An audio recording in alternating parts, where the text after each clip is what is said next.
Doctor Yunus কি জামাতের কাছে উপদেষ্টা মাহফুজকে বাদ দেওয়ার কোনো ইঙ্গিত দিয়েছেন?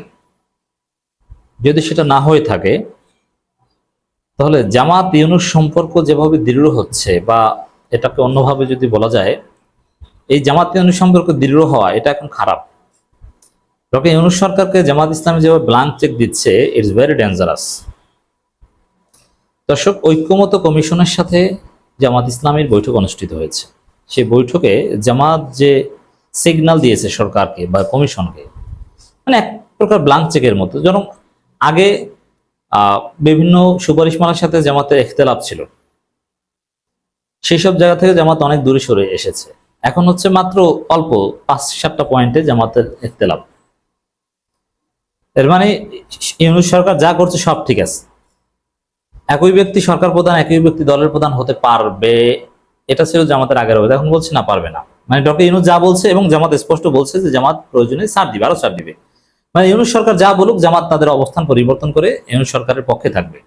এটা ঐক্যমত কমিশনের ওখানে বলে এসেছে জামাত।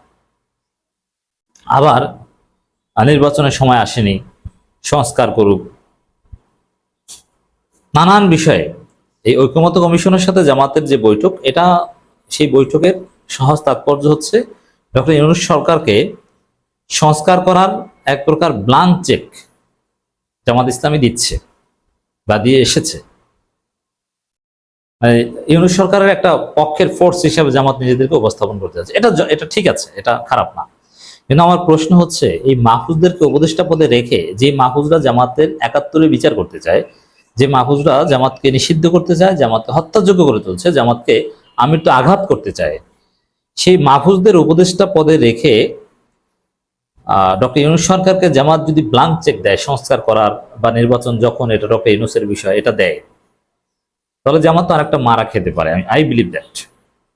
এই জন্যে আমার কথা হচ্ছে যে সংস্কার প্রশ্নে বা নানান প্রশ্নে জামাত ডক্টর ইউনূস সরকারকে ব্ল্যাঙ্ক চেক তখনই দিবে যখন জামাতের ভবিষ্যৎ নিশ্চিত হবে। এর মানে জামাতকে আবার বিচার করবে, হত্যাযোগ্য করবে, এই পদ থেকে সরকারের লোকজন ফিরে আসবে। যেমন দেখেন, এই সরকারের দায়িত্বশীলরা, যেই সরকারের বড় বড় পদের লোকজন এই সরকারের পক্ষের না, সরাসরি সরকারের দায়িত্বশীল, প্রেস মিনিস্টার পদমর্যাদায়, প্রফেসর সহকারী পদমর্যাদায়, তারা স্পষ্ট ফেসবুকে লিখেছে যে জামাতের 71-এ ভূমিকা নিয়ে প্রশ্ন তোলার কারণেই মাহফুজের গায়ে বোতল নিক্ষেপ করা হয়েছে।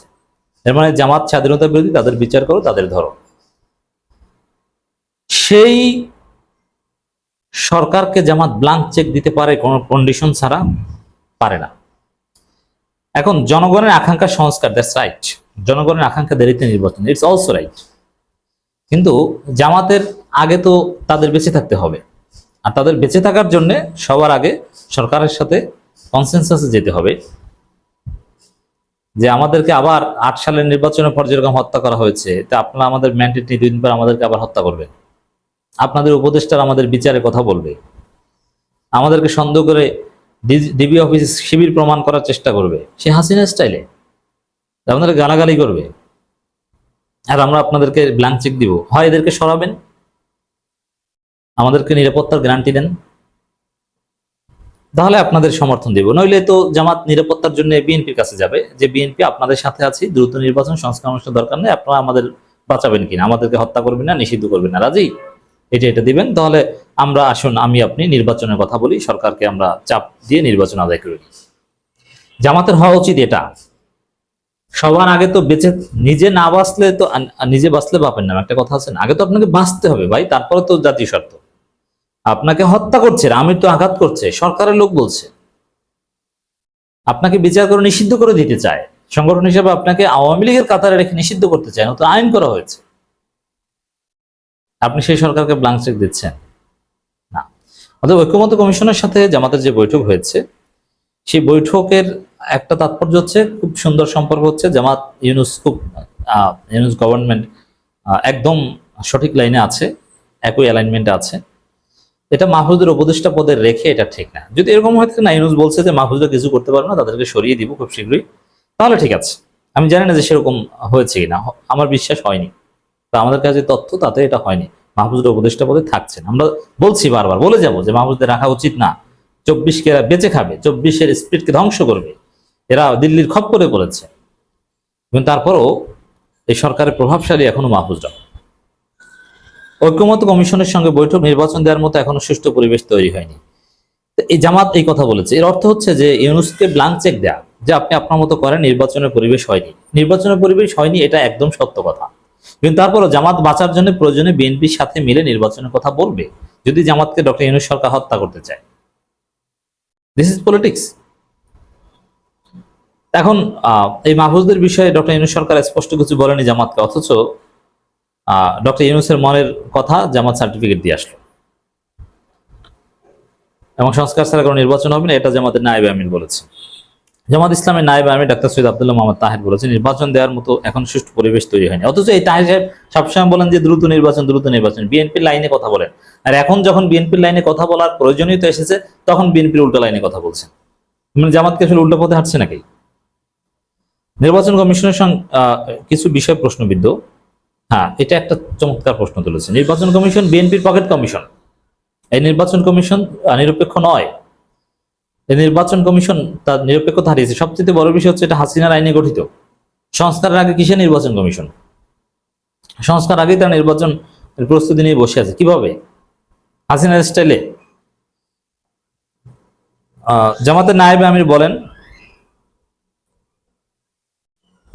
জামাত ইসলামী শুধু দলকে কেন্দ্র করে নয়, সাধারণ মানুষের চাহিদাকে গুরুত্ব দিয়ে সংস্কার চায়। নির্বাচন যেন অবাধ ও সুষ্ঠু হয়, সেটি আমাদের লক্ষ্য। তবে সুস্পষ্ট টাইমলাইন না থাকায় বিভিন্ন রাজনৈতিক দলের মধ্যে অস্থিরতা দেখা যাচ্ছে। সুষ্ঠু নির্বাচনের জন্য যেসব সংস্কার প্রয়োজন সেগুলো করে দ্রুত নির্বাচন দেওয়া উচিত। এখন দ্রুত, এটা টেকনিক্যাল টার্ম। মোটের উপরে জামাত ডক্টর ইউনূসকে ব্ল্যাঙ্ক চেক দিচ্ছে, ইনস্পাইট অফ মাহফুজরা পাওয়ারফুল থাকা। ঐক্যমত্য কমিশনের সহসভাপতি ডক্টর আলী রিয়াজ বলেন সংস্কার নিয়ে রাজনৈতিক দলগুলো যেসব বিষয়ে ভিন্নমত রয়েছে, আশা করি সেসবও একমত পৌঁছতে পারবে। ঐক্যমত শুধু কমিশনের কাজ নয়, সব রাজনৈতিক শক্তির সাহায্যে ঐক্যমত পৌঁছাবে। যত দূর সম্ভব আমরা জাতীয় সনদের দিকে এগিয়ে যাচ্ছে। এখানে জামাত বলেছে যে আমাদের সাথে সরকারের যে একতলাপ আছে, আমরা প্রয়োজন এইসব জায়গায় ছাড় দিব। মানে ডক্টর ইউনূস সরকার বিশাল সমর্থন দিয়ে এসেছে, এটা ভালো। কিন্তু মাহফুজরা থাকা অবস্থায় ভালো নয়, আত্মঘাতী হতে পারে।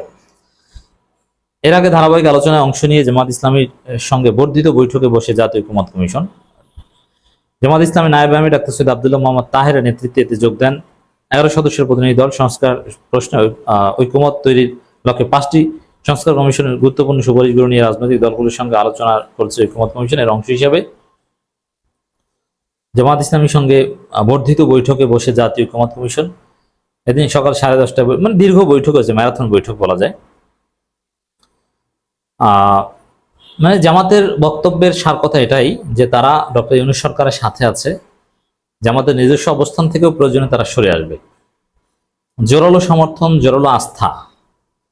এখন এত আস্থা মাহফুজরা থাকা অবস্থায় আমি আত্মঘাতী হিসেবে দেখছি।